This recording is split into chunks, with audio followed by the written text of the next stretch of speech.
All right, it's time to bring in Mike LaTulip, Illini Inquirer basketball analyst. Gave him about a couple weeks off before we wanted him back on the podcast to talk about the Illini basketball offseason so far. We haven't talked to you about Zvonimir Ivisic. We haven't talked to you about David Mirkovic. We haven't talked to you about Tomislav Ivisic and Kylan Boswell returning, Ty Rodgers returning, Mike. So while we all wait on who will join Boswell in the backcourt, who will be the wing that they add to this, figured it'd be a good time to catch up. Or you did. You reached out to me and said, let's talk. I was gonna say, I reached out. I'm like, dude, I'm jonesing. Let's get on the pod. So no, I'm glad we're doing it. It's just been, my screen time on my phone needs to go down. It does. Just trying to follow all the portal stuff and texting people and trying to, seeing what's going on. And it's a wild time, but I told you I'm going to Maui tomorrow. So I wanted to make sure to get this in before I try to, I was hoping that there would be some commitments before this, but right. I'd imagine my off the grid time will include some commitments would be my guess. Well, one way or the other, whether it's Illinois or not. So. Yeah. Well, when that happens, we'll get you back on the podcast and break it all down. We'll talk about Andrej, Stojakovic, Dame Sarr, Adam Miller, all of that. But I do want to talk about what we do know so far, and that they have fortified this front court, Mike, with Zvonimir Ivisic and David Mirkovic coming in, and Tomislav Ivisic is returning. So first of all, I mean, Tommy returning to this, Kylan Boswell returning. What does that mean for Illinois? It's huge, and I think it's something that gets overlooked sometimes because I shouldn't say I certainly haven't overlooked it. But in the offseason, you get into the portal stuff and everything is new. And a lot of the teams that had a lot of success this year were the ones that retained talent and had guys that have been in their program for multiple years. And I think as far as you look how the season ended, I mean, those were arguably your two most consistent players by the end of it. I mean, Will could probably be in that category as well. KJ certainly rode the roller coaster, but these were probably your two most consistent players when you look at what Tommy brought to the table, and then Kylan from a two-way standpoint. And then, I mean, he was 18 a game in March. Tommy was 14 a game in March, shot 40% from three. And you got a guy at 7-1. Kylan was obviously tremendous this year, and getting him back in the fashion that they did was super important, but I don't think it got talked about enough how good Tomislav Ivisic was this year. Yeah, he was outstanding. I mean, 14-8, 50% from the field, 35 from three, 2-to-1 assist to turnover ratio at 7-1, becoming that hub in their offense that I think allows them, as you move forward with recruiting, to be able to bring in certain guys that really fit that mold. And, you don't need a guy that's ball dominant as a point guard because you have this unique way that you run your offense. So that was huge. Obviously played a role in getting Z, all that. I mean, it's getting a combo guard and fortifying your five spot specifically. Like, those are two positions that when it comes to kicking off your offseason, those are, two of the best spots I think to have shored up, and they've done that. What do you make of Kylan Boswell, full-time, primary playmaker this year?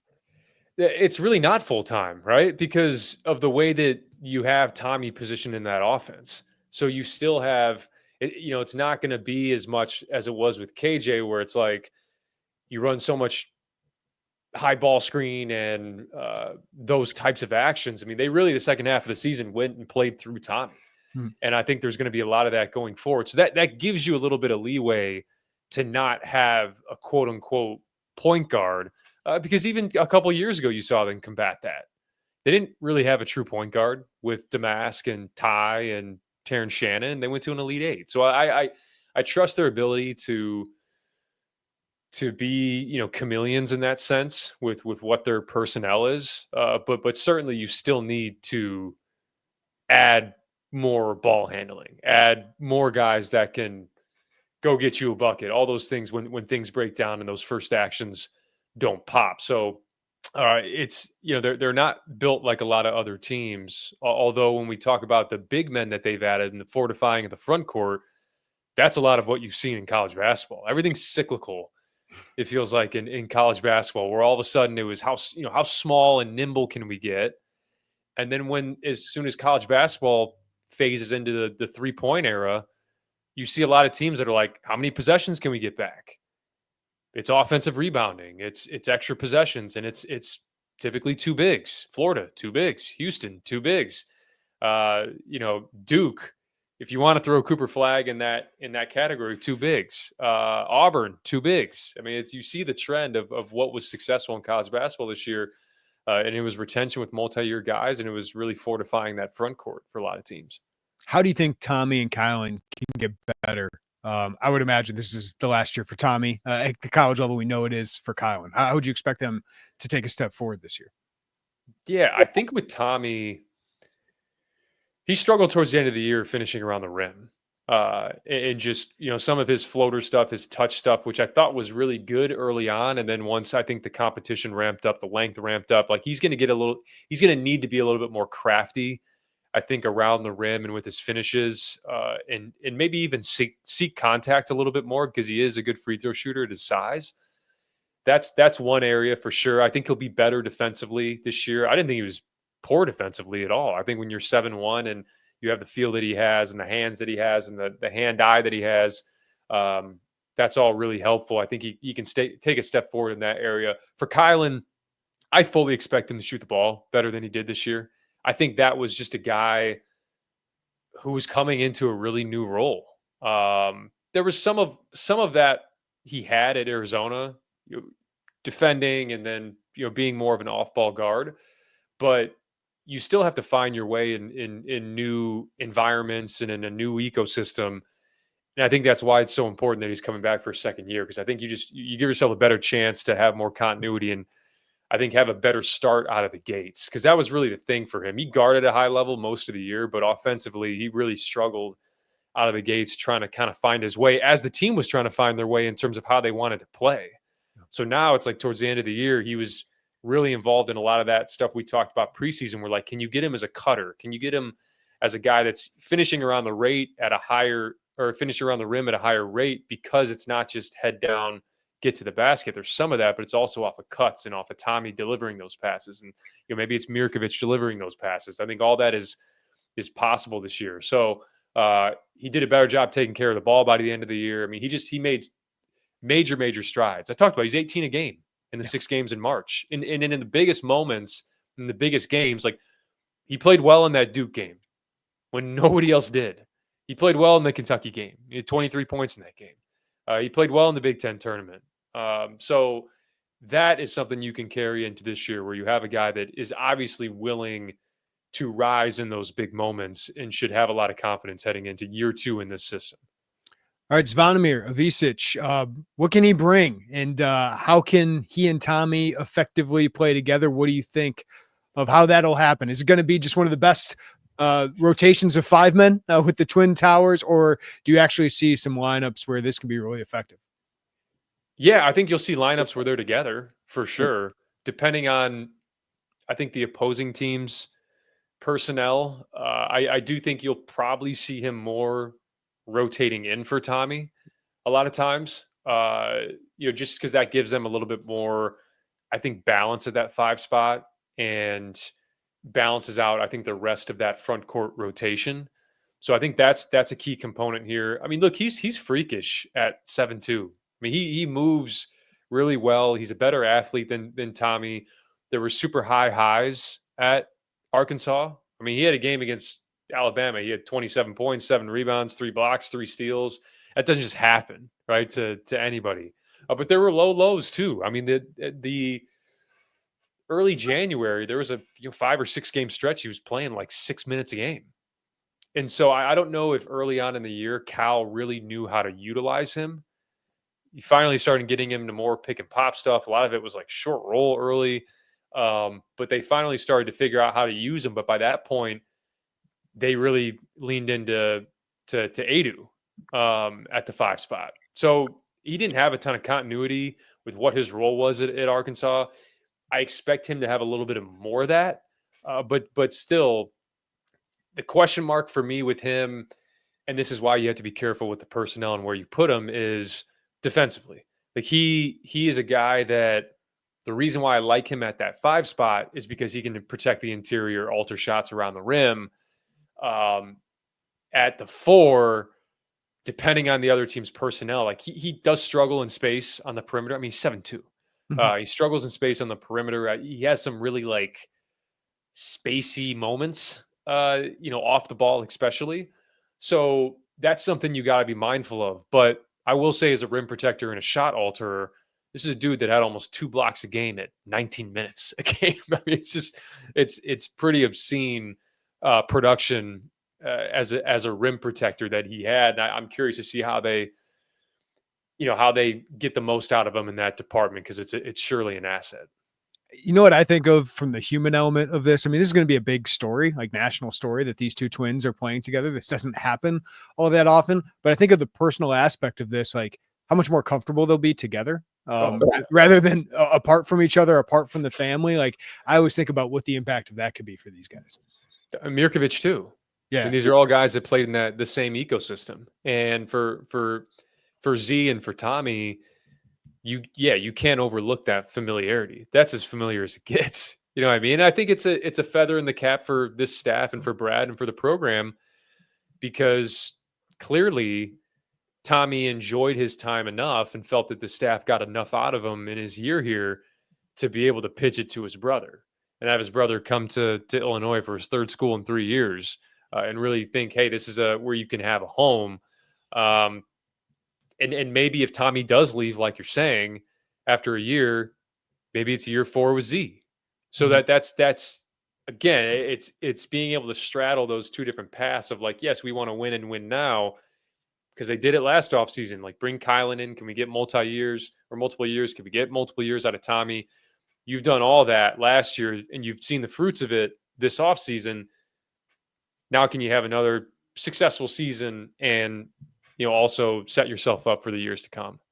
We got to see David Mirkovic during the Nike Hoop Summit, and started off 8 points in that first quarter. Mike, I talked to Robbie Hummel about him the other day. He was at the Kicking Cancer event with Brad Underwood and all that, and he said, he's really skilled. He finds a way to get open. What's your scouting report on what you've been able to find out about David Mirkovic? I was really impressed with his feel just at 19 years old. I mean, to go along with his physicality, I think when you watch him, not only in the Hoop Summit game, but going back and watching a lot of his SC Derby stuff and some of his Basketball Without Borders stuff, I've watched a lot of it, and he's just really confrontational as a driver, a guy around the rim, a guy on blockouts. He uses his leverage extremely well. He's obviously played at a high level, and he's what I think is a pretty ideal fit next to Tommy, because you get some of that physicality. I mean, Tommy can be physical, but you get a guy that can be a little bit more rugged, that can still space the floor at a high level. You ready for a comp? Yeah. So I was going through and I was looking, who can be the comp here?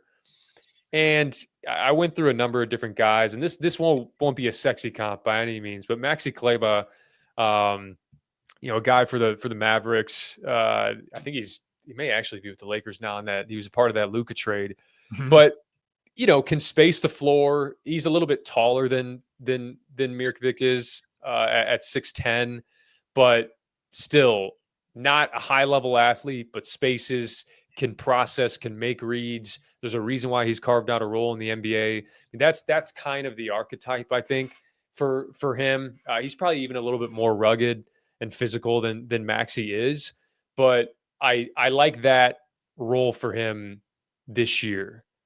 What he can become beyond that, I think, is interesting, because he's got the skill set.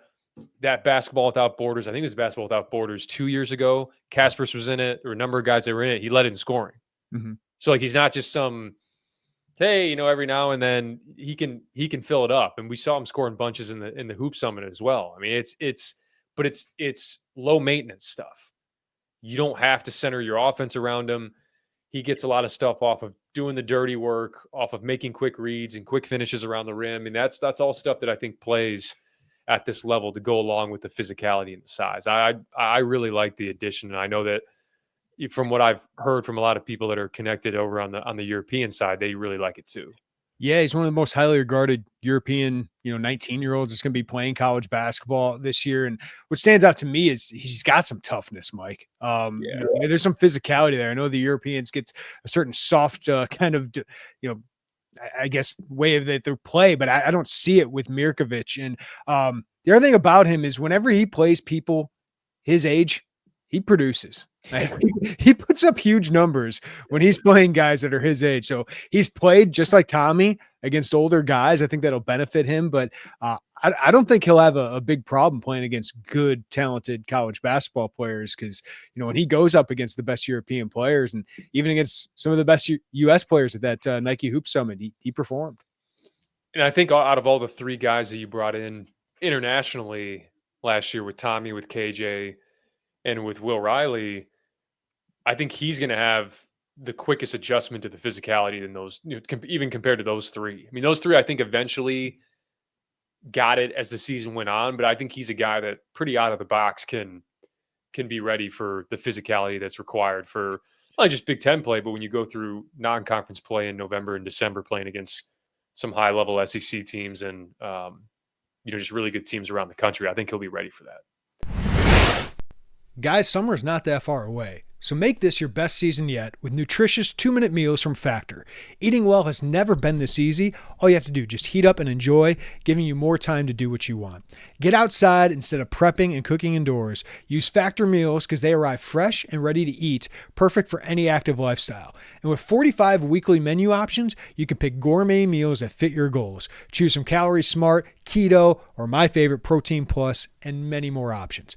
Factor powers your day with satisfying breakfasts, on-the-go lunches, premium dinners, and guilt-free snacks and desserts. It's easy to savor more this spring. Factor meals pack in the flavor with none of the fuss. So get started today at factormeals.com/Illini50off and use code Illini50off. That's Illini50off to get 50% off plus free shipping on your first box. That's code Illini50off at factormeals.com/Illini50off for 50% off plus free shipping.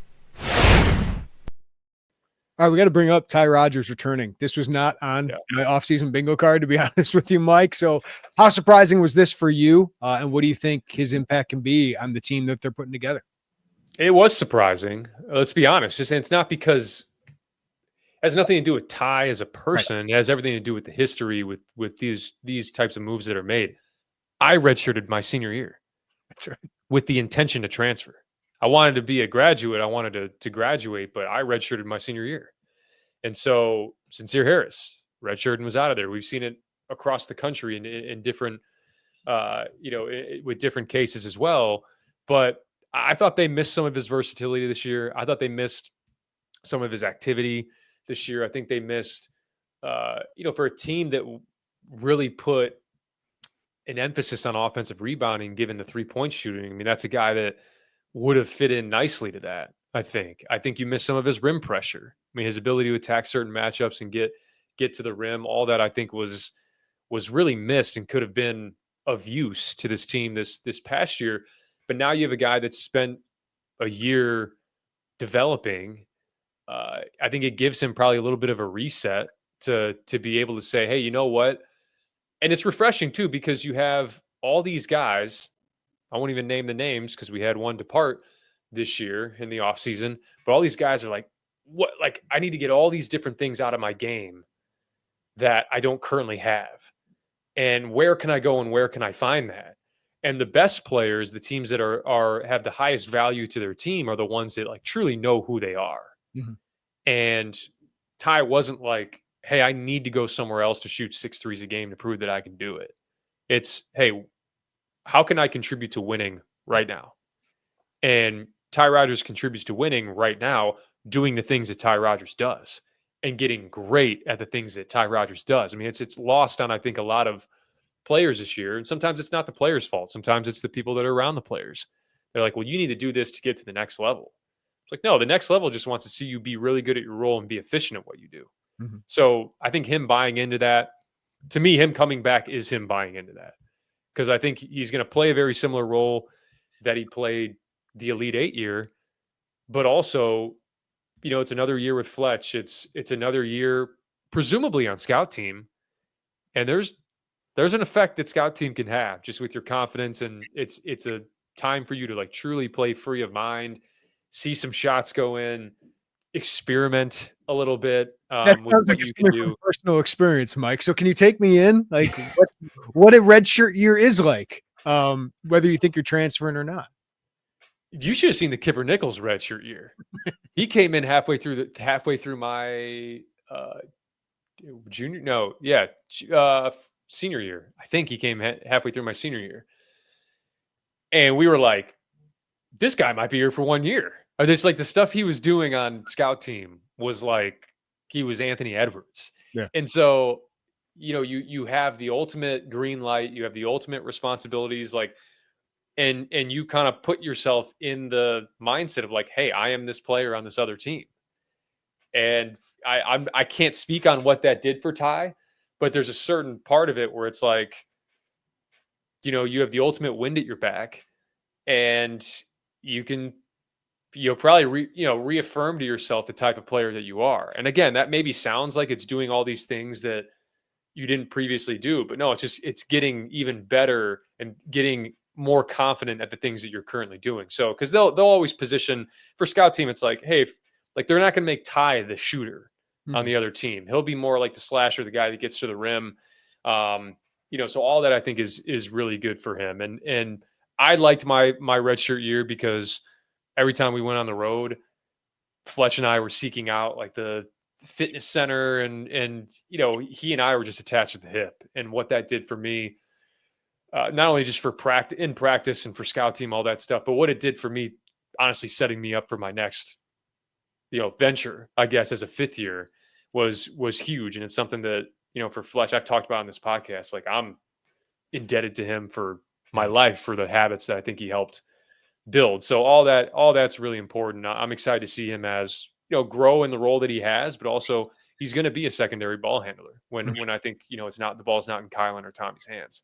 Yeah, there's so many ways. I find him one of the more fascinating players that'll be on this roster, no matter who they add here, because they do need more ball handlers. And even with who they could add, some guys will talk about, like, how many guys do you trust to like take the ball and break somebody down, get to the rim? Ty can do that.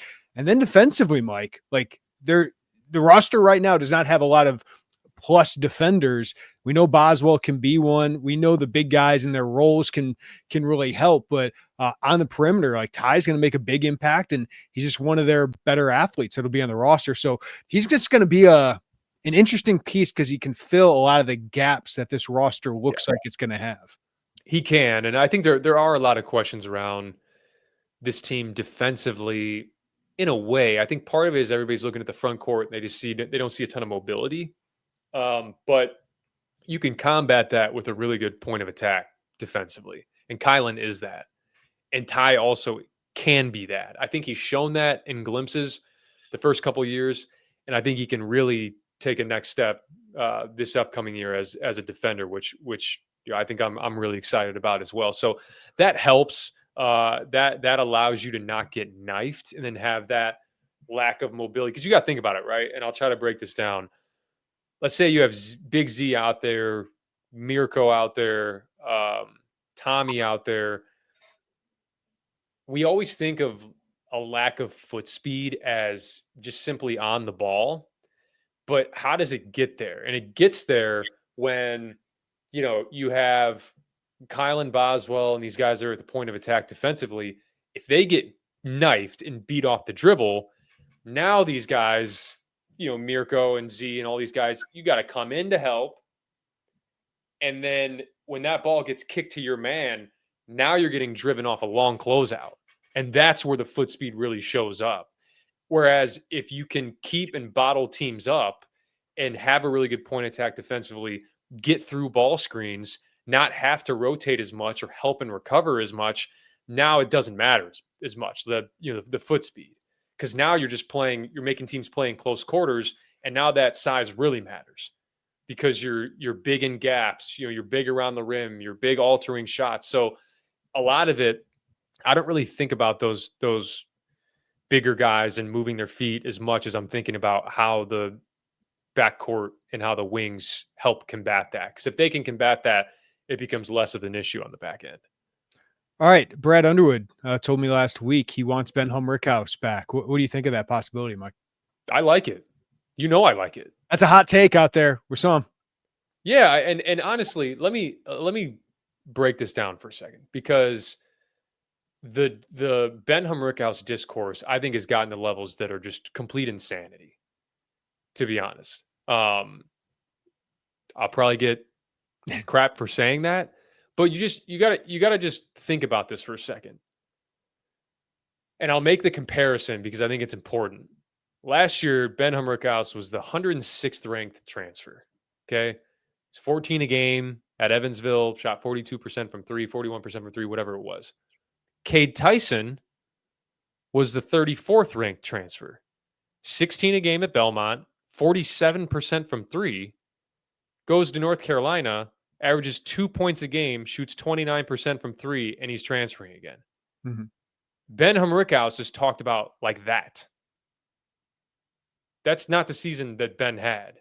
Ben, right. Sure, it wasn't like the fully optimal season for Ben, but he shot, when you look at college basketball averages, he shot an above average percentage from three at almost 35%.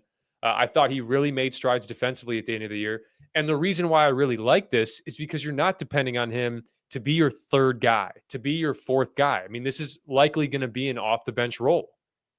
And I'm totally fine with that. Ben Humrichous as a seventh man, sign me up. And so part of it, I don't think, is his fault. I think part of it was the expectations. I mean, John Fanta's my guy. I love John Fanta to death. You had John Fanta call him the next Dalton Connect. Yeah, I did not think that. I didn't either. I thought he could be a double-digit scorer. I really did, and it did not meet what I thought he could be. But I also didn't think he was the worst player dragging down this team. I thought he was a role player that had to play a bigger role and was expected to play a bigger role than he probably should have. And to be honest with you, Ty Rodgers, right? Like, not being on the team probably impacted his role where he had to play more. And Kerry Booth was a miss, an absolute miss, where you thought he could rotate with Ben Humrichous, and that just wasn't the case. So Ben had to be a 30-plus a minute player. I still believe he was one of their best shooters still, despite those 0 for 7 games. Second, right? Yeah. So, I think part of it was confidence with him. He felt, how can you not feel what that crowd was like at home? Different. Yeah, and you're forcing up some shots, and you just don't believe, as you said, you don't believe they're going in. You might shoot them, but you don't believe they're going in. So I just think another year of comfort, he could potentially be better in just a smaller role. I think he's a very good player as your seventh or eighth man, like you're saying. Yeah, his role will change a little bit, but his responsibilities don't. Yeah. So that is why I'm bullish on him. Not to be like a 12-point per game guy, but I'm bullish on him to add value to this team, because I do think that he can get back up to that 40% mark as a 3-point shooter, which, by the way, I feel like people are just like, hey, go shoot 40% from three. That's really, really hard to do. There's not a ton of play. I mean, I'm thinking about it. I'm trying to think of the 40% 3-point shooters that Illinois has had over the last 5 years. Plummer. Was Plummer even there? I think he might have been right at 40. He's right around there. I mean, he was streaky too. He was super streaky. They're just, I don't know. I'm just trying to go off the top of my head. There have not been a ton. Did Goody get it his last year? Goody, I think, did get it. Goody was right around there, I think. Let's see. Yeah. Plummer was 40.8%. Yeah. I mean, that's an elite shooter. He was unbelievable. All Big Ten. Yeah. So I think if you can get Ben, because the thing is, he shot 34% from three this year. If he shoots 37, he's a double-digit guy, most likely. With the rate, when you add those 3-point baskets to his cumulative total, he's probably a double-digit. I don't want to spend 10 minutes talking about it, but I do think that this gives him another year to just kind of settle in. He's used to it. I think people that have not played in the program don't understand how different it is coming from NIA to Evansville and it's a good thing. I'm saying this is a good thing, the pressure cooker environment that is Illinois basketball. If you're not ready for that and you're not ready to deal with the criticism that come with struggles, that can affect you. And I think him having an off season, him having a season going through it and being able to just kind of kind of shut out the noise a little bit will be super helpful, and it's going to help this team. All right, let's talk about some of the other options that are out there. A big one entered last week, and that's Andrej Stojakovic. And you think of the son of Peja, and most people probably just assume he's a catch and shoot guy. Andrej's a little bit more of a playmaker than that. And you see big wing, 6'7", former, 5-star prospect, top 20 prospect in his prep class, went to Stanford, transferred to Cal, was the leading scorer on a pretty bad team. And, his efficiency numbers weren't that high, but you turn on the film of him and I can see what Illinois likes. So what do you think of this potential fit of Andrej Stojakovic in Illinois? Really good player. It goes without saying. And I was watching a broadcast. I think it was the Duke Cal game.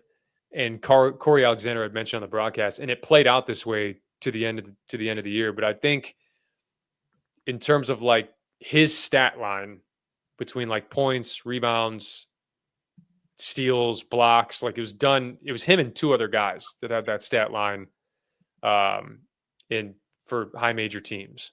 Janai Broom and Cooper Flagg. So it was those three, which I think puts him in elite company. Now, again, when you watch him at Cal, I would say don't pay attention too much to the percentages for him, because it was a chore offensively for Cal. They didn't have a ton of creators. Both of their bigs were non-shooting bigs. They had Matty Sissoko, for those of you that remember, from Michigan State, and they had Lee Dort, who's another guy. Neither of those guys took a single three the entire season. And so that changes the way that you're guarded. That changes the spacing on the floor. They were one of the worst shooting teams in college basketball. So there wasn't a ton of places to go on the drive. He had to do so much creation off the dribble. He found his shooting stroke a little bit, I think, towards the end of the year, especially in the ACC tournament. He was really solid from beyond the arc. So I expect that to be better, wherever he ends up. Obviously, the hope would be that it's Illinois, and just kind of envisioning him in this system. One of the things that I think he's a crafty finisher. I think he's more athletic than people give him credit for. I think he's the other thing too that blew me away watching him on film. He had 34 blocks this season. Yeah. 16 of them were on jump shots. Long. And it's not only, and you could look at him and be like, well, yeah, he's locking and trailing over the top, and he's, rear view block on drop coverage. He had a few of those, but the ones that I was most impressed with are, he probably had 8 or 9 this year that were just straight up guys catching and shooting a three and him blocking it, which you've heard me talk over the years. I get frustrated with players that try to block 3-point shots because it doesn't happen often. He surprised so many players on catch and shoot jump shot opportunities. Guys with quick triggers too. So his ability to cover ground and block shots, I think, is he has a real gift with that. Even around the rim too, tracking and being able to time up blocks is a skill. Yeah, I don't know if I'd be like, I feel comfortable with this guy and the team's best player, but like I don't think he's a super negative defensively. Like no, like for such a good offensive player, like I think he can be a solid defender. No, he can definitely be a solid defender, and I think good defenders. You saw it with Coleman. When you put good defenders around Coleman's an even better defender. So, that's kind of what I would see for him. The other thing too, offensively, and this is where I don't have pause on him at all as a player, but in terms of the role, I don't necessarily have the pause that I would have is like, hey man, 30 times a game, just put the ball in his hands and go get one. I think he's capable at times of doing that. Where he had a lot of his turnovers throughout the season. He would have more space at Illinois, don't get me wrong. But a lot of his turnovers throughout the season was like trying to thread gaps, trying to dribble through gaps that weren't there. And the other thing too is like, think about him in this offense. Like we can look at it and be like, well, I see him, breaking you down off the dribble. There are two places I see him thriving in this offense. And I'm not even talking about just like last year's offense. I'm talking about the past few years. You can do backdowns with him like you did with Damask. That's where I see him more isolating because he can make passes out of it. He gets to the free throw line at a really good rate. He's not shying away from you around the rim. That's one area. The other area is where we saw Will Riley shine in the second half of the year, which was playing off of Tomislav as a cutter. So when you have Dre on the wing and ball goes to Tommy up top and he dives to the basket, like he can get 6 points a game off that alone because he's 6'7". You can throw it up to the bottom of the backboard. That's where I see him making a killing. Yeah. I haven't even talked about break you down, come off a ball screen. Because honestly, like given the offense and the way they want to run offense, yeah, you may need it situationally, but you don't always need it. And I think that's what makes him even more valuable for this team. And as I'm thinking about him and I sit down with my dad, Peja, and I think about, hey, it's another high academic school like Cal and Stanford was. I know that's all important to them. That's something I think about as well, because that would be his role at the next level to me. Yeah, for sure. And like, I think with a team like he'd have around him at Illinois, the shooting numbers would be better because he's taking higher quality shots. But like you mentioned Domask, and I love that. But there are those shades of Will Riley where he can be I don't know if you want to call him secondary playmaker, but with that spacing, he's going to have room to operate, and he's long. He can get a shot over you. I think he can finish around the rim. 40% of his points are basically in the paint around the rim. So that's kind of what I think of him. Like, I don't think of him as like the Kasparis replacement or anything like that, but the Will and Marcus with the spacing and the things you can do with him with his skill and size is really, really exciting. I think he could be a phenomenal Big Ten player. I agree. And so that's where, I hope that people listening to this, because again, just trying to like level set expectations. This isn't just like a throw the ball in his hands, we're good.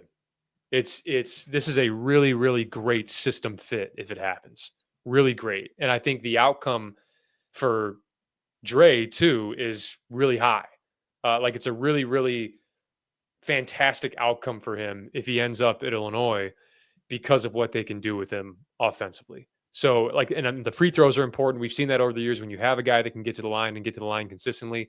KJ did that at, 6 free throws a game, whatever it was. Terrence was obviously like 99th percentile outcome of that. This is another guy that can get to the line. He can, in advantage creation situations and fast break, he's a guy that can get to the line. So I look at Kylan Boswell. I'll be honest, and this isn't like a hot take at all. KJ struggled to play fast last year. Like it was in his nature to catch, slow down. Kylan could play fast. Like we saw that on multiple occasions. So that's something I'm looking for, because if you have a good defense and you have a team that can rebound and get stops, that's more transition opportunities for a guy like Andrej that can get out, that can now have more space to operate one-on-one. He's so slippery, can get by you, can finish above the rim at times, can get to the line. It's just, I hope it happens, because I think it's not only just like I hope it happens because I went to Illinois and I want to see them do well. I hope it happens because for a kid like that has not played on good teams the past 2 years, and if I'm looking around, hey, I want to get to the next level, this is where I would go. Yeah, just being honest. I think it makes sense for both sides. This fit is just, it screams to me. And you turn on the highlight film if you're an Illini fan. I would encourage you to do that if you hadn't, because there's just exciting elements to his game that fit the roster that they have. They still need more in the backcourt, Mike. And when Adam Miller re-entered the transfer portal, it's the one guy I'm like, hey, a reunion there could make some sense, because I know Adam thinks highly of Illinois, but this is dragged on. I know Baylor, Gonzaga, some other schools are really interested. And we'll talk about here the salary numbers. It is a great time to be a good college basketball player. But what would you think? It's a great time to just be a solid, pretty good college basketball player. Yeah. So what would you think of Adam Miller if Illinois did get him back? Why that would fit? How that would fit? That would be a great fit. It would be a great fit. And again, I always go back to this. When someone asks me, how would X player fit at Illinois? I always say, well, what's the role for him? Because as a fifth starter and a sixth man, hell yeah. Sign me up. I mean, people forget 43% from three this year, but he competes and he defends. And so that's why in that backcourt next to Kylan, I think it would make a lot of sense. But this is just kind of what we've seen, over the years, and especially this year, where, when there's the whispers and things going on, he might might enter the portal. Illinois is the target. Like, that's all great, but all bets are off when these dudes hit the open market. All bets are off.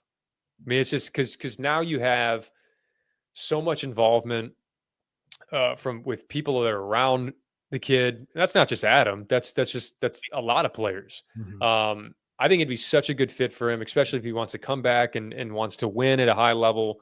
But again, there's just like for a lot of prospects, there's a number, and there's a number where it becomes untenable, and it just becomes, like, to me, just not doable.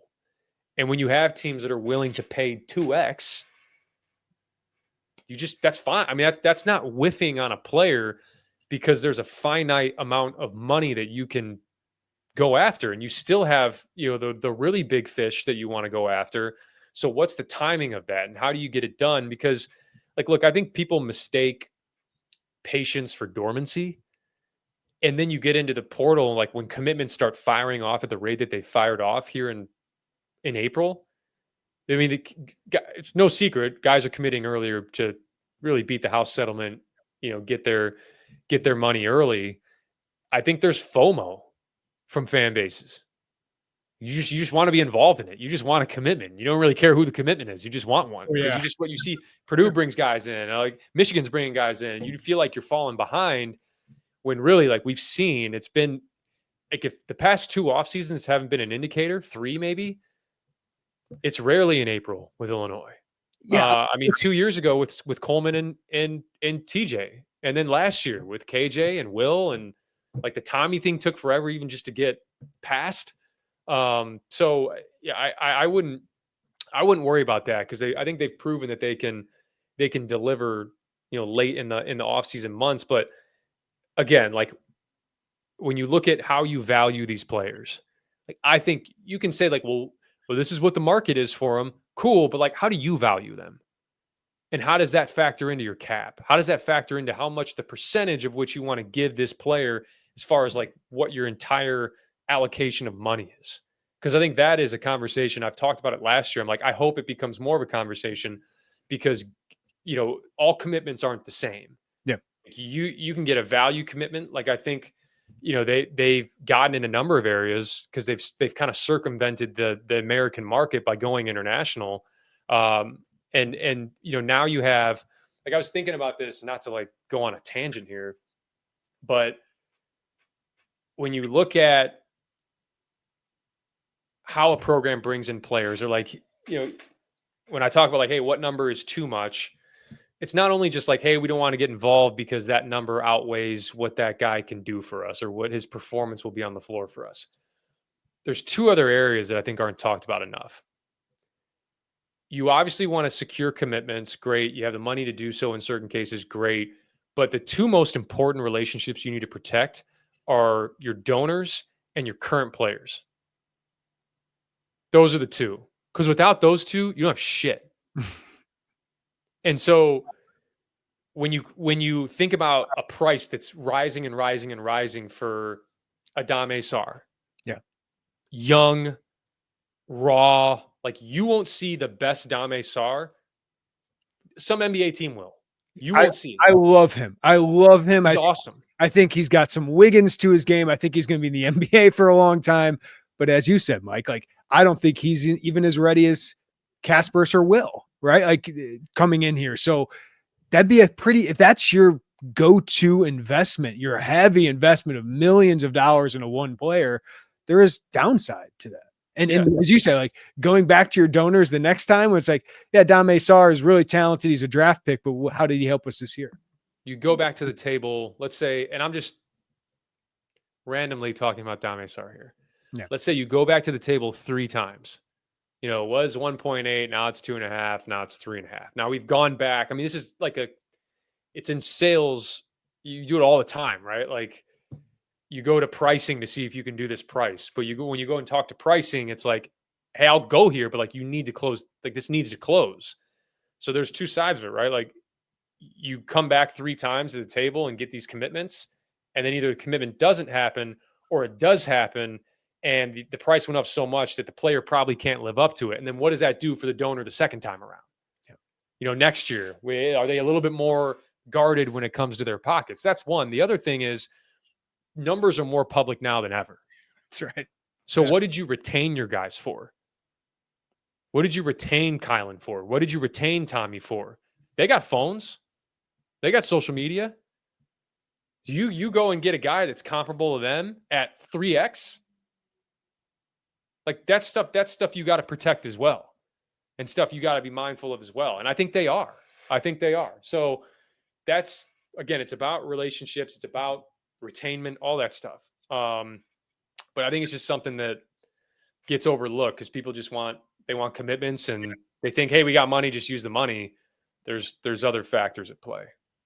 And Mike, maybe I'm giving him too much credit. I don't think I am, because history says that I'm right. But like, somebody will take their money who is very, very good at basketball and really help Illinois. Now, whether that's makes them a contender or not, I don't know. Like that's where this decision matters. But like, it's not like they're going to come up empty-handed here. It's about who do they land and what is the ultimate rate of return for it.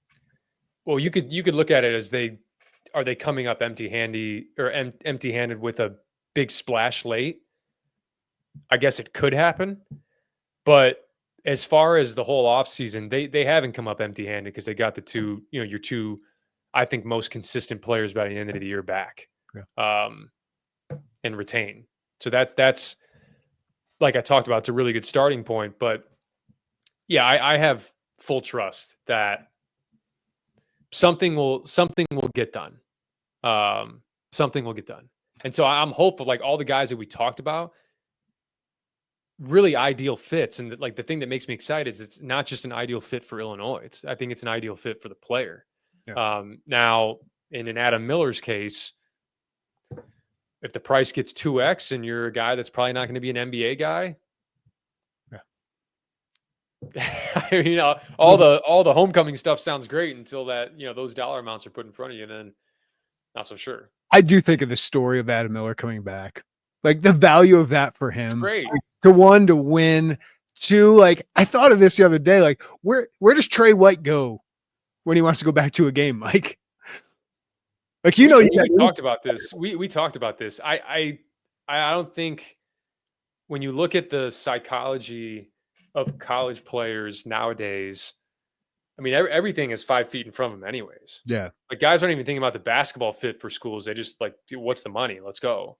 So I can't look at them and the way that they view their own prospects as a player and then also expect them to be like my 10-year reunion. Like, it's just, I just think they don't think about it as much. But like 10 years ago, I did. Yeah, I think a guy like Adam, Peoria kid, played in Chicago, came here once, saw what, probably at some other places, what he had here at Illinois. For him to come back, like this fan base would love him for forever. And I do think we can see people like Deion Thomas now, like how much that can really help a guy long-term. But when you got, 7 figures in front of your face, I get it, man. It's hard to turn some of that down. Yeah, that was the difference between Adam Miller and I, to name a few. But, I wanted to graduate and get my degree from Illinois because I wanted a home to come back to. Not to say like if I played 3 years there, I could probably come back into the gym, whatever. But it wouldn't be the same. And so Adam's in a different spot because you got, someone offered me $1.5 million. I don't know. Well, maybe be a little bit different. So it's not apples to apples by any means, but yeah, I am curious just to see for a lot of these players. When I say a lot, I mean a lot. I mean, it's the majority of players now that, when I go on Sports Reference and I see a player, that I see that like entered the portal, like if I see that they were at a school for 3 years, I'm like, oh, wow. It's like stunning. Mm-hmm. Whereas it used to be, hey, the one school every year was the outlier. Now it's pretty much the norm, but it's no different than the job market in America. Like your way to get a raise is to leave your job. Yeah. Most likely. Because if you stay, you probably get a 3% raise yearly or whatever it is. Maybe you get some bonuses. But to get your pay raise, you likely have to go to another company. And I say that because I work in recruiting. And every time I talk to a candidate that's like, I'm like, hey, it's 10 months here. It's a year here. It's 10 months there. You have COVID, you have certain, scenarios there. But for a lot of times they're like, yeah, no, I was just making money. That's my way to make money. That's why I left and went to Amazon, then left there and went to Google after a year. And that's their way to get a pay raise. So I don't think it's any different in college basketball. It's going to be fascinating, Mike. This house settlement, it's eventually going to get approved, I would imagine. But how do players deal with taking a pay cut next year, if that's the case? Or if we go black market? I know some players have. So it's, that is for the high end ones. There's definitely going to be, like, I wonder if there's been some multi-year promises that are made. I mean, we'll see. Who knows what's going to happen with the house settlement and really what that looks like. Certainly, we've seen a Big East resurgence a little bit in the portal with some of those schools. I know Ian Jackson, I think, as we were recording, as committed to St. John's. Yep. So we'll see. We'll see how it all plays out, what guardrails are put in place. But I thought that 3 years ago, when all this started really cooking up, I'm like, how crazy can this get? I did not expect it to get as crazy as it is. It's freaking crazy. One story that I have, like, I know, how about John Gross? Yeah. You are under the impression that your whole team is coming back. Not only that, your two best players put out graphics that they are coming back. Mm-hmm. And then they both go into the portal. And I had heard that, there was an agent behind the scenes while Nate Johnson was committed to Akron to obviously come back to Akron, that was just going out and sourcing deals from schools. He doesn't even represent the kid. Mm. So just back channeling deals to try to get the kid to be represented by him. It's wild what's going on out there. It's wild. It's absolutely crazy. Well, Mike, enjoy Maui. It's one of the most beautiful places in the world. Enjoy that, and you'll probably come back to a bunch of notifications, or we'll get to the news once you get back and catch up with you when Illinois makes some additions, man. But enjoy it. Enjoy some time off. I will. And a little secret, I'll have Wi-Fi. I'll have my phone on me. I'm going in the Caribbean in 2 weeks, Mike, and I don't think I'm gonna have Wi-Fi. So I think I'm gonna enjoy that. Well, hopefully the roster's set by then. That'd be great. Luckily you have counterparts. That's right. You have other guys that are boots on the ground as well. Yeah, they can pick up the slack. Mike LaTulip, you're the goods, man. Thank you. Appreciate you.